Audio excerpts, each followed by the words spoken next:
On est submergé tous les jours de news sur les IA. Alors, là, très récemment, il y a Qwen 3 qui est sorti, et je vais en parler un petit peu. Mais il y a ce petit papier qui est passé relativement inaperçu et qui pourtant marque un point d'inflexion important vers la course à la supérieure. Donc, je vais vous l'expliquer. C'est pas très difficile à comprendre. Mais là, il s'est passé quelque chose. De nouveau, en tout cas, c'est la première fois que quelqu'un atteint ce niveau-là. Pour de vrai, je veux dire. Il y a déjà eu des articles, oui, les IA se modifient elles-mêmes, ou je sais pas quoi, mais c'était toujours assez exagéré. Là, cette fois-ci, ce n'est pas une IA type Grok ou ChatGPT qui se recode elle-même, c'est un agent. Donc un agent, c'est un programme informatique qui utilise une IA pour aller réaliser des tâches. Et là, la tâche qu'on lui a demandé, c'est de s'auto-améliorer lui-même. Et ça, si vous vous souvenez, je vous avais expliqué que sur le chemin qui nous mène à la super IA, aujourd'hui, on en est à cette étape. Je refais pas toute la vidéo, hein, mais on part de l'idée et petit à petit, on arrive. L'objectif, c'est l'IA qui se programme elle-même. À partir du moment où on arrive là, elle va continuer à s'améliorer toute seule. Donc là, on en est à cette étape pour l'instant, c'est-à-dire que les IA actuelles nous aident à coder les IA plus puissantes du futur. Mais elle ne se code pas encore elle-même. Et là, c'est ce qui vient de se produire. Pour un agent, c'est pas une IA, c'est-à-dire que il va falloir encore un petit peu plus de puissance de calcul, parce que une IA, c'est beaucoup plus complexe qu'un agent à coder, mais il n'empêche que c'est bien ce qui s'est passé là, c'est un système qui s'améliore lui-même, et dont les performances s'améliorent avec le temps. Voilà, et le code est disponible sur GitHub. Vous partez d'une IA existante et l'agent, le programme lui-même qui est ici, là, va s'auto-améliorer.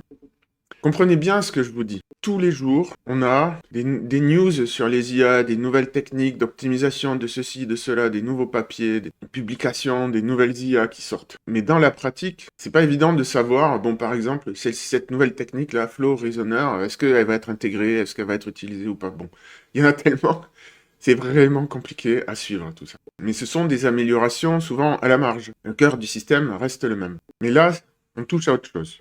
Et c'est le Graal, si vous voulez. C'est le Graal de l'informatique. Un programme qui se recode lui-même en s'améliorant. Alors les performances, elles sont passées voilà, de 17 à 53% sur un benchmark pour les agents. Donc ça fonctionne.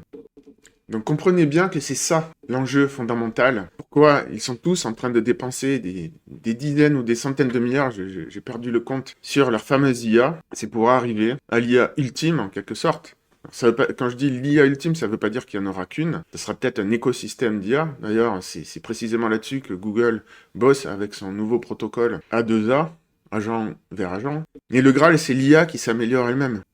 Ça sera comme ça qu'on construira la super IA. Et ce que ça signifie, là, cette petite étape de rien du tout, c'est qu'on s'en rapproche. Et aujourd'hui, c'est le tout début de cette étape-là, la dernière étape.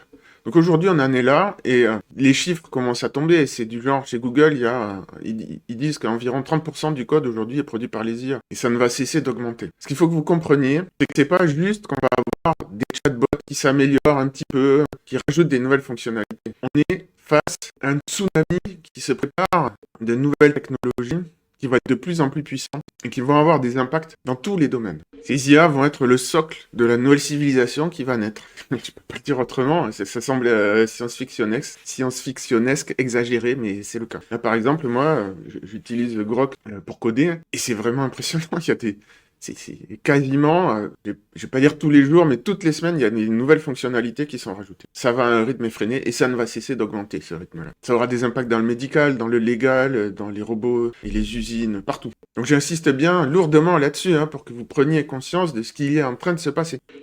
Maintenant, dernière petite news, je vais conclure là-dessus, sans trop m'étendre. Nouvelle IA qui vient de sortir, Qwen 3, sachant que dans les IA open source, en local, pour moi, Qwen 2.5 est la meilleure. J'en ai testé beaucoup. C'est celle qui fonctionne le mieux. Donc forcément, là, je suis très intéressé. Surtout que les annonces sont assez dingues. En gros, je vous montre les résultats des benchmarks annoncés. Donc par exemple, celle-ci, là, ce modèle, il peut tourner sur ma machine. Donc ça m'intéresse de savoir ses performances. Et ce qu'on voit, c'est que, par exemple ici, Qwen 3 32B est meilleur que DeepSeek R1. C'est juste incroyable. Et là, une autre version avec un peu plus légère, avec une mixture d'experts. Bon, je rentre pas dans les détails techniques, mais Bref, qui est quasiment au même niveau. Et là, la version Qwen 3 4B, qui est meilleure sur plein de benchmarks que la version Qwen 2.5 72B. Et cette version-là aussi, qui est au niveau de...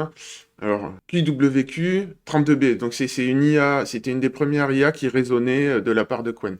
Et je vous montre les benchmarks sur LM Arena de QWQ 32B. 32B, 32 milliards, c'est la taille de l'IA, si vous voulez. C'est relativement modeste. Ça peut tourner sur un ordinateur personnel. Et regardez, elle est en 18e, à côté de DeepSeek V3. Alors que ça, c'est des gros modèles. Juste en dessous de O3 Mini. Moi, c'est juste pour dire, elle était déjà dans le top, quoi, des IA. Pour un petit modèle, c'est incroyable de retrouver ça à ce niveau-là, quoi. Et là, apparemment, ils ont fait encore mieux. Alors, ils ont détaillé leur méthode d'entraînement, et effectivement, ça paraît cohérent qu'ils atteignent ce niveau-là voilà, c'est ici qu'ils atteignent ce niveau-là de performance. Ils ont vraiment réfléchi à comment entraîner l'IA à réfléchir, pour le coup, progressivement. Et ce qui est encore plus incroyable dans cette IA, c'est qu'elle est capable non seulement de raisonner, mais aussi de ne pas raisonner. Ce qui fait qu'avec le même modèle, vous pouvez gérer votre budget de tokens. Donc bref, sur le papier, IA assez extraordinaire. Seul reproche qu'on pourrait lui faire, c'est éventuellement la fenêtre de contexte qui est un peu basse, mais bon, en même temps, on peut pas tout avoir non plus. Hein. Bref, il va falloir attendre. Pour l'instant, elle n'est pas sur LM Arena, donc on ne sait pas ce qu'elle vaut vraiment. Et avec la MA4, on a vu que les benchmarks, c'est de moins en moins pertinent.